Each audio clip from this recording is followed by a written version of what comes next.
Just gonna stand there and watch me burn. Well, that's alright because I like the way... I'm not suggesting there's going to be a controlled burning of the houses. No, but point being that this stuff does happen. You know, even it happened after the plague. People died. There was huge housing inventory. They got rid of the houses. So what to do now? Okay, what do you do with this information now? Well, you know, as homeowners associations go bust, as more of these subdivisions, basically, you're going to have some of these subdivisions where there's 3 or 4 holdouts, folks with equity, or folks that frankly just don't or can't or have no place to go. They have no alternative but to stay in the house. As in many cases, these people give up and walk away from these communities, and these neighborhoods become vacant. What's going to happen is they're going to devalue to the point and be unsellable. So you guys know these FHA lending rules are becoming tighter, just a fact. Well, guess what? FHA used to basically, you had your condo development had to be on the FHA lenders list, okay? Now I'm showing my age and time in real estate when I say that because I know it's changed. But they still have a list of approved condos. But now what they're doing, guys, is if in neighborhoods the concentration of foreclosures is too high, individual single-family homes, they look to see what the concentration of foreclosures is in that community. And if it's too high, they won't give you a loan. Well, so you know what that really means for these guys, Tim, is they might have a qualified buyer, but the house the buyer's trying to buy might not be qualified. So you've got to be more careful and know the facts about this stuff. All right, point number 10, renting is cool. Write that down, guys. Part of the new, quote, voluntary simplicity movement speared on by the new middle class. Those who were before upper middle class now find themselves with less ability to spend, and this is not a bad thing. You know, less focus on consumption means more time for other aspects of life that are more ultimately more fulfilling and purposeful. This is called the voluntary simplicity movement. John in Palm Beach just wrote in, "Hi, Tim, we discussed the other day about voluntary simplicity. You're right on it." So that means downsizing the payment. Renting is cool. What to do about that? Well, consider adding property management to your spokes. You know, add it to your skills. At the very least, you should be friends with a skilled property manager. Where are your short sale sellers going to move to next? You need to broaden, diversify the things that you know how to do, especially because, point number 10, renting is now becoming seen as cool. And guys, we didn't write this down, but I'm just going to tell you this. I would be surprised if the mortgage interest deduction that all of us have gotten, if you qualify for it, of all of us have gotten so used to expecting every year, it's become an entitlement, right? I mean, guys, don't be shocked when you find out 6 months from now that's no longer around, that it's been basically voted out, that no longer do we have a mortgage interest deduction. We're the only country in the world that has mortgage interest deductions, and I suspect that's going away very soon. Point number 11, the BPO gravy train. Get on board before it leaves. BPOs will be huge. Every aspect of the modern bank-controlled real estate transactions will require BPOs. There's going to be an emergence of a new breed of mega realtor who is focused on providing services for the banks, BPOs, drive-bys. So, guys, that is a great, you know what, this is strange. I even hear myself say this because we've been coaching realtors on sales skills for so long, but honestly, a lot of you, that really is a brilliant way to make money and create supplemental income, or more importantly, create enough income for you to basically treat the real estate sales as supplemental income. That's right, you heard me right. Earn enough money from doing BPOs and providing, you know, other services the banks are going to be requiring, so you can get consistent paychecks. As we say every single day, every single agent in the country should be doing BPOs. Those of you who don't do or won't do or can't do BPOs, or in some cases not allowed to do BPOs, very rarely, you need to change that, because 6 months from now, you know, just like short sales now are like at the height of the trend, and we've been talking about short sales since 2006, haven't we? Yeah, well, remember at the beginning, people said, oh, I'm not allowed to do that, or that's crazy, or that's illegal. Well, now look what happened to short sales. BPOs are just like that right now. Exactly. And so 6 months from now, guys, there is no way that any of you should not be prepared. So here's the bottom line. What to do now? Get on the BPO train. Every single one of you that have free coaching calls with Julie or I, regardless of what your question is, the first homework assignment we give you is earn enough money from BPOs to pay all your personal bills every month. No exception. Get that income spoke going immediately. Point number 12, Jules? That's right. Okay, point number 12, new market, new rules, new brokerage models. New thinking in real estate will emerge. It's already happening, spearheaded by NAR. Existing brokerages and franchises will introduce appealing new VOW business models. Tim, what is a VOW business model? Well, a lot of you are already living in a VOW business model, and you just don't know it. Virtual office website, those of you guys who work out of your homes.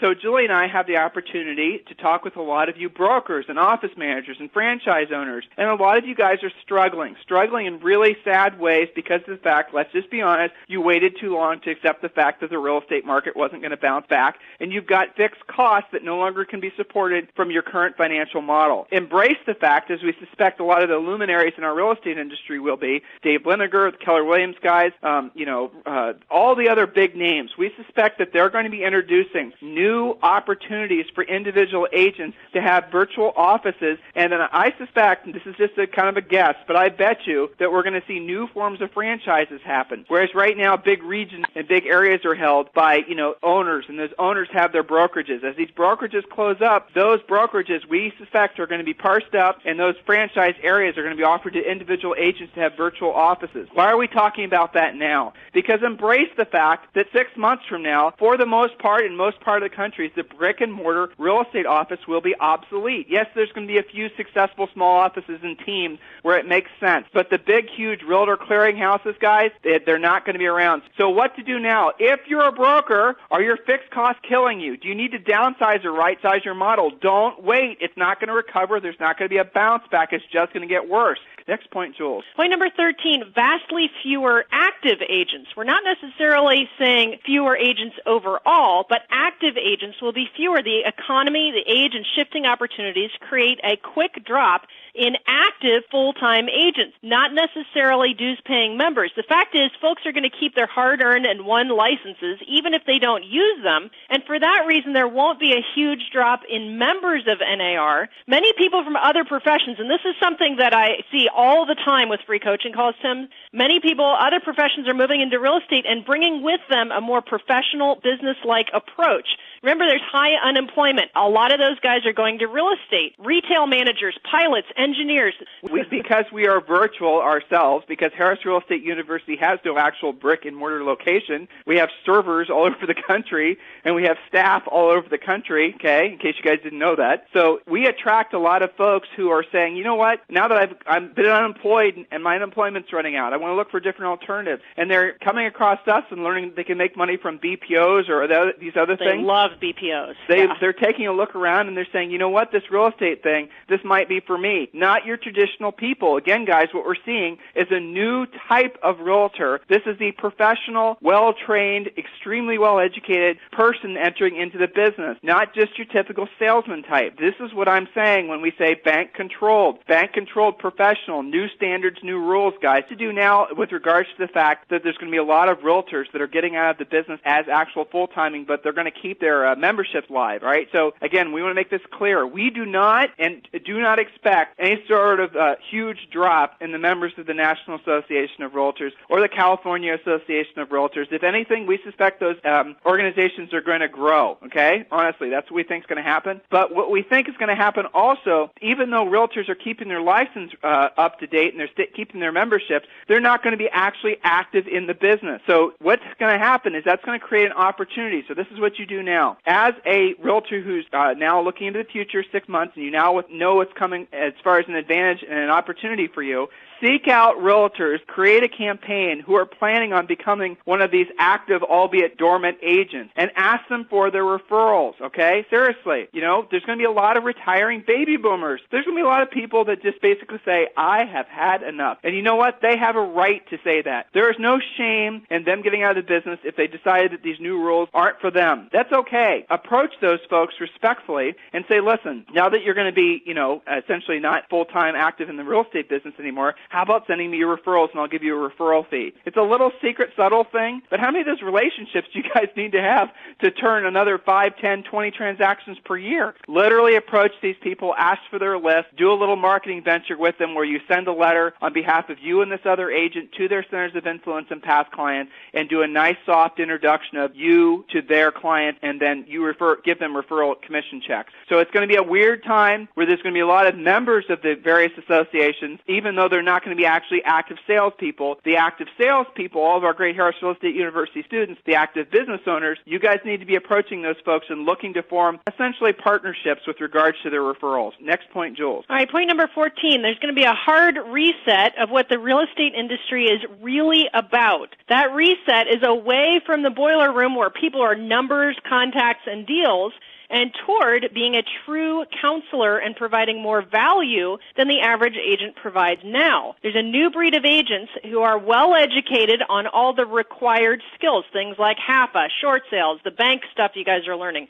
What do you do now? Well, stop being a secret agent. Adopt a mindset of service and concentrate on who you can help and how every day. And the who you can help, that profile is changing too. That's changed from your regular prospects, like you were used to, regular people, to also asset managers. Also connecting with property managers, dormant agents, all the things we've talked about on this call. When you walk into a doctor's office or your dentist's office, are you sitting there thinking, well, they're just going to try to make money from me? This doctor's just going to try to find some, problem so he can charge me a bunch of fees and, make me pay out the nose? Do you get the feeling when your dentist is poking around your teeth, he's just hoping and praying he finds a cavity so he can give you a $300 bill? You don't, do you? So, guys, what happens is that when you are a professional, when you're truly there to provide a service, there's a different vibe. People can feel it. When people are around real estate people now, do they get the impression that real estate person is there really to help them, kind of like when you walk into the doctor's office? Or do they get the impression and the feeling that that real estate person is just there to try to make money from them at all costs? In other words, saying things like, it's a great time to buy for everybody, it's a great time to sell regardless, where those things aren't true. A true person who's trying to provide service is going to ask questions. It's going to help the person work through in their minds whether or not it is a good fit for them to buy or sell right now. Learn those skills. Guys, this is a people-helping business, first and foremost. Yes, this business was taken over, co-opted by a real greed-based mentality, where real estate became like, selling widgets. It was like, people are contacts. It's not about, it's boom, boom, boom, pound them, more units, more everything. That is not where this industry is now. Frankly, that's not where our country is now. It's more refocused on how can you be of service to others? Every famous person, Martin Luther King, everybody else, always said basically our highest and best purpose and service on this earth is being of service to others, truly helping other people. Remember, guys, if you don't know what I'm talking about when I'm saying that, because it's so foreign to our industry, just think about how you feel when you go to a doctor. Is that doctor just trying to run up your bill, or is that doctor truly there trying to listen to you and help you? Be the doctor, okay? Don't be Gordon Gekko. Don't be the boiler room. Point number 15, and we're almost there, guys. Right on time. Credit reform and consumer rebellion. That will be a headline. Already a third of all people in the country have, quote, bad credit. There's going to be, and there's already starting to be, organized protests. People are sick of waiting. Unemployment is, no longer being extended. Long-term unemployed people. There's already been a demonstration. Wasn't this yesterday, Tim, in Washington, D.C.? Well, no, protests against Obama. It was 2 days ago, yeah. Sorry. I mean, Obama supporters, 2,000 of them, were basically protesting against Obama's housing policies. Because it's not working for them. It's not working fast enough. It's not what people thought. And I'm going to, a little shout out, okay, guys? NACA held an event in Washington, D.C. Now, this is, you're going to hear more from NACA, I hope. Now, I know NACA's politically involved, and some of you guys are going to think Julie and I are left-wing or right-wing. You know what? We're neither, okay? We truthfully are neither. So, but here's the thing. This NACA organization is something that every realtor should know about, because they had, get this, 60,000 people from around the country show up to have their loans modified. 60,000 people, 80% walked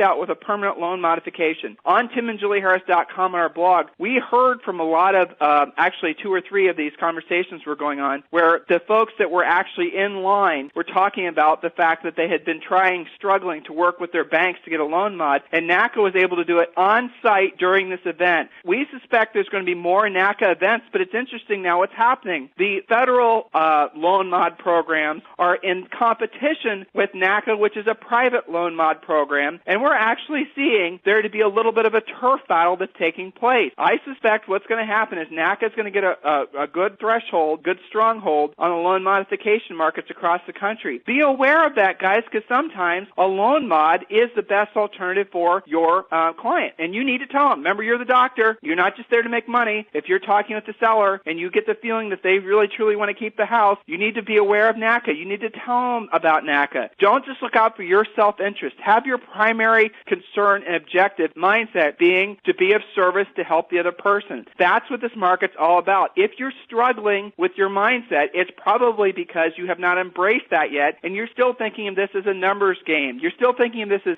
people are contacts. They're not individuals. You're still thinking of it as this is what's in it for me. Okay? It's no longer about that. That mindset is gone. Do not look for it to return anytime soon. Done and done.